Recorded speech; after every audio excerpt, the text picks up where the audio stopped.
Welcome back. I'm Michael, and you're watching State of the Supernatural. Our journey takes us state by state, uncovering 3 supernatural tales that don't get the spotlight they deserve. The stories whispered among locals, but rarely leave their communities. We've explored Ohio's mysterious creatures, New York's unexplained phenomena, Texas's haunted landmarks, and Pennsylvania's dark folklore. Now, we head west to California, the Golden State, land of sunshine and celebrities, beaches and tech giants. But beneath all that glitter lies something far more unsettling.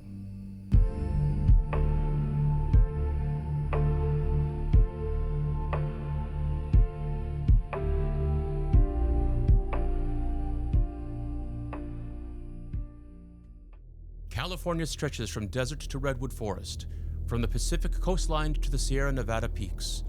It's a place of reinvention, where people come to make dreams reality. But California's history runs deeper than Hollywood and Silicon Valley. The state has witnessed gold rushes and ghost towns, devastating wildfires and ancient mysteries. And some things from the past refuse to let go. Tonight, we're venturing into the Santa Lucia Mountains, where silent watchers have observed travelers for centuries.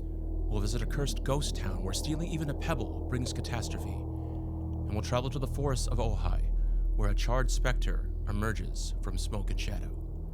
These aren't the tales you'll find on any tour bus route. These are California's hidden nightmares. Let's begin.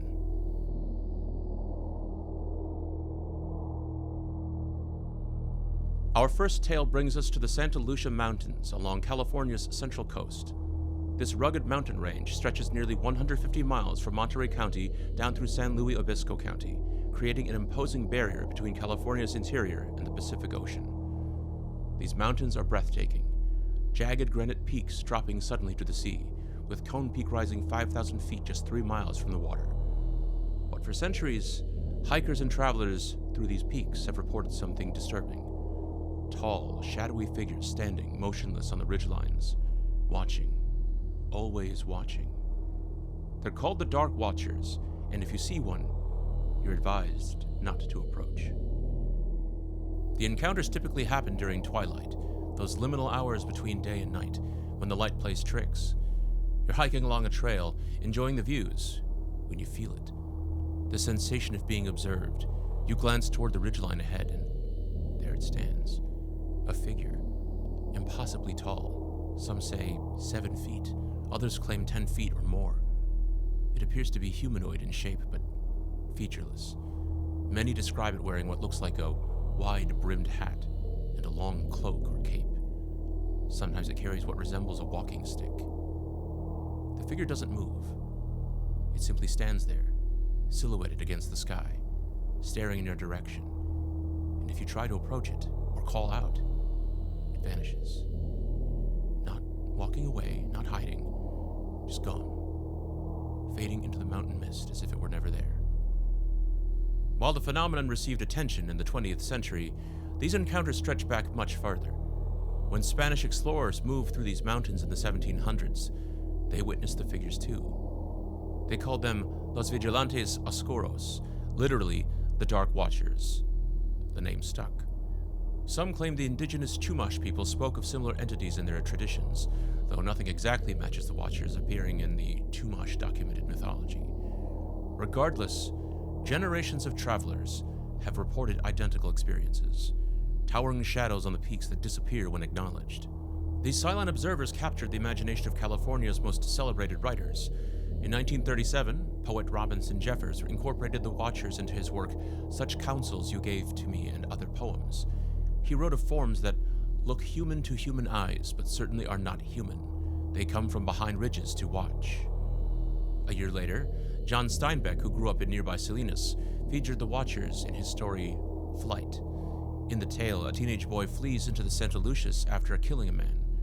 Before he departs, his mother warns him desperately, "When thou comest to high mountains, if thou seest any of the dark watching men, go not near them, nor try to speak to them."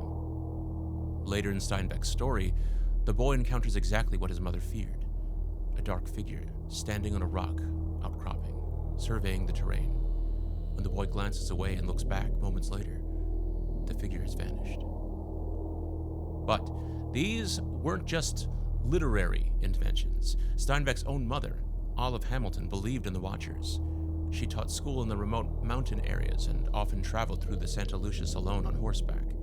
She reportedly saw the figures multiple times and even left gifts for them: fruits, nuts, and flowers placed in a shaded alcove near a mule deer canyon. On her return, she would find nothing there where she had left the gifts. Thomas Steinbeck, John Steinbeck's son, later recalled his grandmother's stories about trading with these mysterious beings, whether spiritual guardians, ancient observers, or something else entirely. The Dark Watchers made enough of an impression that one of America's greatest authors immortalized them. So what explains the Dark Watchers? Scientists and skeptics have proposed several theories. The most widely accepted explanation involves an optical phenomenon called the Brocken spectre, named after Germany's Brocken Peak, where it was first scientifically documented. This illusion occurs when the sun is low and a hiker's shadow is cast onto mist or clouds. The shadow appears enormous and far away, sometimes surrounded by a colorful halo. Movement of the mist can make the shadow appear to shift or even approach the observer. The Santa Lucia Mountains provide ideal conditions for this illusion. Frequent coastal fog, dramatic elevation changes, and the tendency for hikers to be there during dawn and dusk, when the sun creates long shadows. Another theory suggests pareidolia, a brain's tendency to find patterns and faces in random stimuli. Swaying trees backlit by the setting sun, rock formations partially obscured by mist, even atmospheric distortions could all be misinterpreted as human-like figures. Our pattern-seeking minds fill in the details. There's also the psychological factor. At high altitudes, oxygen levels decrease.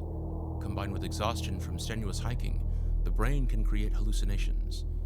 Add isolation, the eerie quiet of mountain wilderness, and infrasound created by wind whistling through canyons, which can trigger feelings of unease and anxiety, and you have the perfect recipe for perceived supernatural encounters. Yet for all these rational explanations, the accounts share remarkable consistency. The descriptions remain eerily similar across centuries. The tall stature, the hat and cloak, the immediate disappearance when approached. Witnesses separated by decades report identical details they couldn't have coordinated. The Dark Watchers remain a mystery. Are they optical illusions amplified by folklore? Shadows our ancestors needed to explain? Or is there something up in those peaks? Something old and watchful that prefers to remain hidden? One thing's certain. If you hike the Santa Lucia Mountains around twilight and spot a tall figure watching you from the ridgeline, you probably won't be the first. And according to legends, you probably shouldn't try to see it up close. Because the Dark Watchers, whatever they are, have made it clear.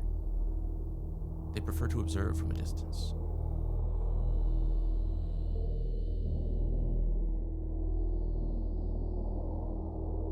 From the misty coastal mountains, we travel east to the high desert country near the Nevada border. Perched on a windswept hill at 7,395 feet elevation sits one of the American West's best-preserved ghost towns, Bodie, California.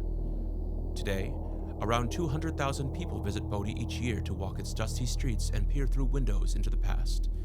The state maintains it in arrested decay, a term coined specifically for this place, meaning structures are protected from further deterioration, but not restored. What you see is what remains. 168 buildings still stand, frozen in time. But Bodie has a reputation beyond its historical significance. Take something from this town, anything at all, even a rusted nail or a stone, and according to legend, you will be cursed. Misfortune, illness, accidents, and tragedy will plague you until you return what you've stolen. Many don't believe it, and they take items from the town, and then they have to mail it back. Years later, weeks later, year after year, people mail back items that they shouldn't have taken, begging for forgiveness and pleading for the curse to end. Bodie's story begins in 1859, when a prospector named William S. Bodie, along with 3 companions, discovered gold in the eastern Sierra foothills. They agreed to keep their find secret until spring, but Bodie never saw that spring. Caught in a blizzard during a supply run, he froze to death. His partners named their camp after him, though the painter who made the first sign misspelled Bodie B-O-D-I-E. For years, the camp languished. Then in 1876, everything changed. A mine cave-in exposed a massive gold vein, and the Standard Consolidated Mining Company moved in. Almost overnight, Bodie exploded from a struggling camp into a roaring boom town. By 1879, between 8,000 and 10,000 people called Bodie home. The town boasted 65 saloons, numerous brothels, opium dens, and a thriving Chinatown.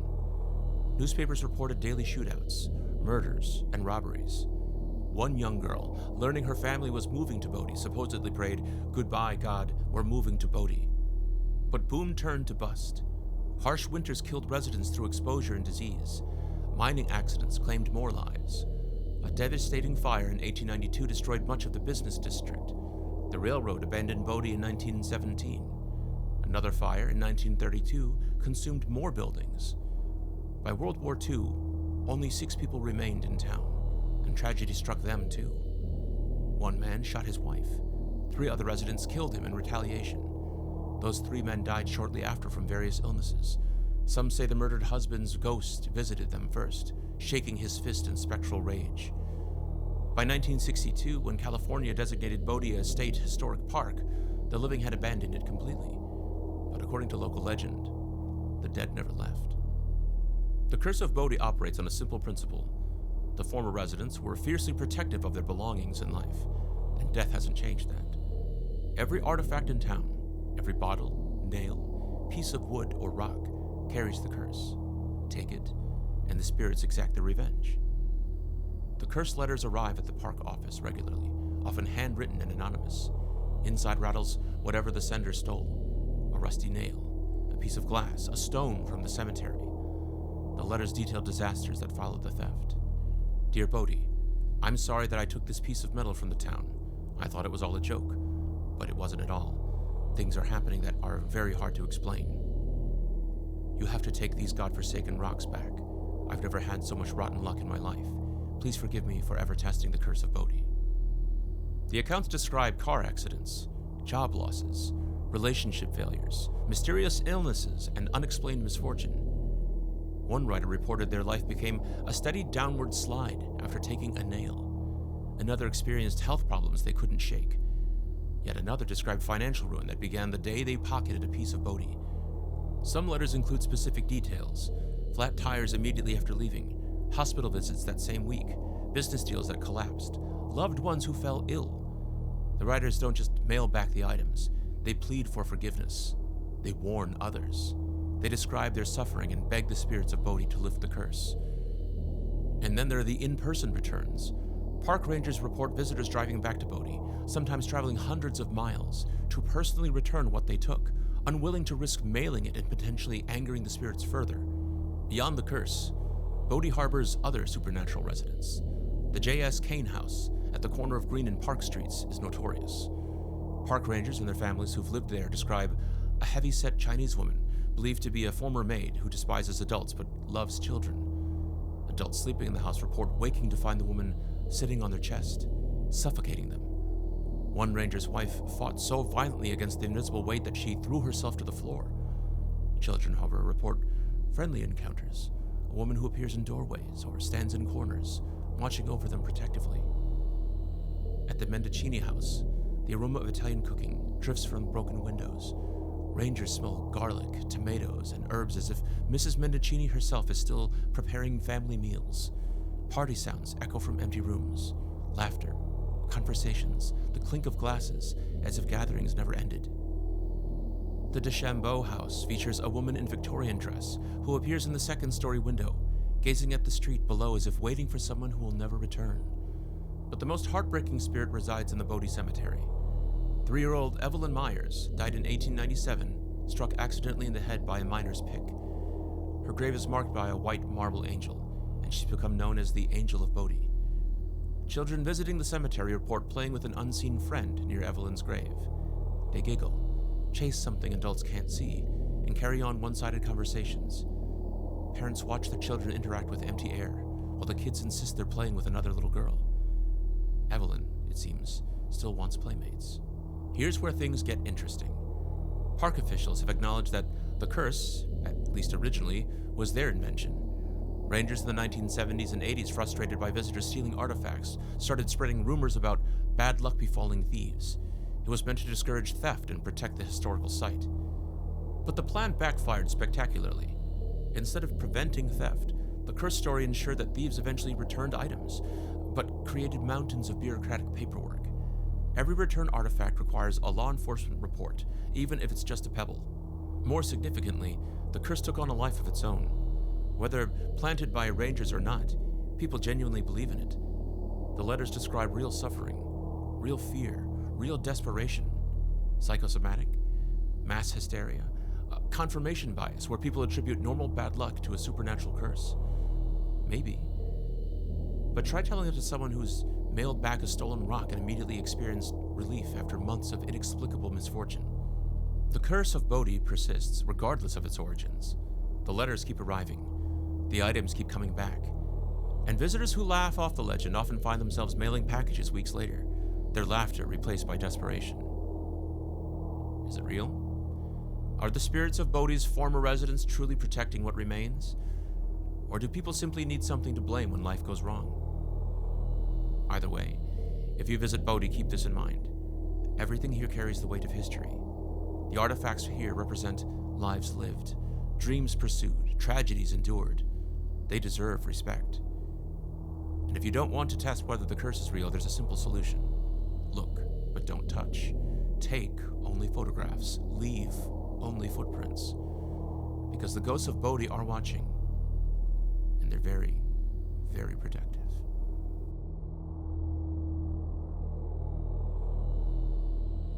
Our final California tale takes us south to Ventura County, just outside the small city of Ojai. Along Creek Road, near Camp Comfort County Park, stands a 2-lane concrete bridge spanning San Antonio Creek. Locals call it the Char Bridge, and they don't go there after dark. Because that's when he emerges. A figure so grotesque, so horrifying, that even hardened skeptics have second thoughts about testing the legend. He's covered in charred, peeling skin. He reeks of burnt flesh, and if you're foolish enough to call out to him from the bridge, he will answer. His name is Charman, and he is Ojai's most enduring nightmare. The ritual is simple, but dangerous. You drive to the bridge on Creek Road. After sunset, you park your car, get out, and stand at the railing. Then you shout out into the darkness, "Help me, Charman, help me." According to legend, he will come. You'll hear footsteps crashing through the underbrush. You'll smell him first, that unmistakable odor of charred flesh and burnt fabric. Then you'll see him emerge from the tree line. A humanoid figure covered in blackened, peeling skin, wearing tattered, scorched bandages or clothing. And he's furious, because you called for help but don't need saving. You mocked his pain. You disturbed his forest. Some who've performed this dare report seeing him sprint toward their car with inhuman speed. Others describe him appearing suddenly at their window, his ruined face pressed against the glass, one charred hand reaching for the door handle. Still, others claim he pounds on their vehicle, leaving sooty handprints in the stench of smoke. Those who escape, and most do if they're lucky, describe overwhelming terror, the kind that makes you abandon disbelief and floor the accelerator, not caring if it's real or imagined. Because when you're staring at something that should be dead, wrapped in burnt flesh and rage, rationality doesn't matter. Like many urban legends, Charman has multiple origin stories, though the most common version connects to devastating fire in 1948. According to this tale, a father and son lived in a cabin deep in the Ojai forests. When a fire swept through, the cabin was engulfed in flames. The father died in the blaze. The son, horribly burned but still somehow alive, went mad from the pain and trauma. He supposedly ate his father's charred corpse, or in some versions ate part of it, in a state of psychosis. Then he fled into the forest, his mind shattered, living as a feral creature among the trees. Another version claims Charman was a firefighter who died battling the 1948 blaze. His ghost, still trying to warn people away from danger, emerges to scare off those who venture too close to the fire-prone areas. Yet another origin involves a car accident in the early 1950s, a horrific collision and fire on or near the bridge itself. The driver, burned beyond recognition, staggered into the forest rather than waiting for help. he survived as a monstrous hermit, his appearance so disturbing that he attacks anyone who sees him. Some police officers who worked the area in the 1960s claim the real Char Man was an elderly man with severe skin cancer, facial and arm disfigurement so extreme that he became the subject of frightened rumors among local teenagers. Whether this man existed or is itself part of the legend remains unclear. Interestingly, the Ventura County Historical Museum has stated that there were no fatalities in the 1948 wildfire, at least none officially recorded. This casts doubt on the most popular origin story, though it doesn't eliminate the possibility of unreported deaths in remote cabins. Regardless of which version is true, or if any are, Char Man himself is undeniably real to those who claim they've encountered him. And the legend has become such a staple of Ojai folklore that even people who don't believe in ghosts know the name. The encounters follow patterns. They typically happen at night, always near the bridge or along Creek Road. Witnesses describe the same smell, burnt flesh, strong enough to trigger nausea. They report the same appearance, humanoid, but clearly off, covered in charred, hanging skin. Some accounts describe Charman as aggressive, charging at cars or attempting to grab people. Others portray him as simply appearing and disappearing, as if checking on who's disturbing his territory. A few claim he followed their car for miles, visible in the rearview mirror, but always vanishing before they reach populated areas. The stories span generations. Grandparents tell their grandchildren about encounters from the 1960s and 70s. Those grandchildren then report their own experiences decades later, describing identical details they couldn't have inherited from family lore alone. Charman has expanded beyond the bridge too. Reports place him throughout the Ojai forests, particularly near Camp Comfort County Park. Campers describe waking to the smell of burning flesh. Hikers report finding sooty handprints on trees or catching glimpses of a blackened figure watching from the tree line before melting back into shadows. The legend has become so embedded in local culture that it's featured on ghost tours, recounted at campfires, and referenced casually by residents as if his existence is accepted fact. Ask someone from Ojai about Charman, and they'll likely know at least one person who claims to have encountered him. California's history with wildfires provides context for why Charman resonates so deeply. The 1948 fire referenced in his origin story was real, even if the victims weren't documented. Ventura County has experienced countless devastating blazes that have killed residents and destroyed communities. Fires leave trauma, both physical and psychological. Burn victims suffer unimaginable pain. Communities devastated by flames carry generational scars. It's not surprising that California folklore would create a monster embodying fire's worst consequences. Someone burns so badly, they become something no longer quite human. There's also the psychological power of forbidden dares. Teenagers especially are drawn to tests of courage, and calling for Charman represents the ultimate challenge. You're alone in the dark, deliberately invoking something dangerous. Your heart pounds. Every sound becomes suspicious. Your imagination fills shadows with monsters and legitimate wildlife sounds, mountain lions, coyotes, owls, and the stage is set for perceived encounters. Combine that with the power of suggestion, group hysteria, and the genuine creepiness of isolated bridges at night, and you have the perfect conditions for legend to come to reality. But as with our previous stories, explanations don't eliminate the accounts. People continue reporting encounters. The legend persists and grows, and whether Charman is supernatural or psychological, the fear he generates is very, very real. Charman remains one of Southern California's most compelling urban legends, a cautionary tale about fire's devastating power, a test of teenage courage, a ghost story with roots deep in local history. Is he real? Does the ghost or feral victim of someone burned in a long-ago fire still haunt the forest of Ojai? Or is Charman the collective manifestation of California's fear of wildfire, given form by decades of storytelling? I can't answer that. But if you find yourself on Creek Road after sunset, approaching the bridge over San Antonio Creek, you might want to keep your windows up and your doors locked. Don't stop. Don't get out. And definitely don't call for help. Because if Charman is listening, he might just answer. And trust me, you don't want to see what emerges from those trees. From the silent watchers on windswept peaks to the cursed artifacts of a frozen ghost town, from a charred spectre haunting oak-lined canyons, California's supernatural landscape is as diverse as the state itself. These stories remind us that even in America's most modern, forward-thinking state, the past refuses to stay buried. The mountains keep their secrets, the abandoned ghost town guards its treasures, and the forests hide things we'd rather not encounter. California may be the land of dreams, but it's also home to nightmares that have endured for generations. If you've enjoyed this journey into California's hidden darkness, make sure to like this video and subscribe to the channel. We're traveling state by state, uncovering 3 supernatural stories from each one. The tales that don't make the history books, but live on in whispered warnings and local legends. Drop a comment and let me know, have you ever visited these California locations? Have you seen the Dark Watchers? Felt Bodie's curse? Encountered Char Man? I want to hear your experiences. Next time, we continue our journey to another state, Florida, with 3 more stories that will make you question what's really out there in the American landscape. Until next time, keep the lights on, keep your eyes open, and remember, folklore is just history that couldn't be explained. See you next time. Thank you for watching.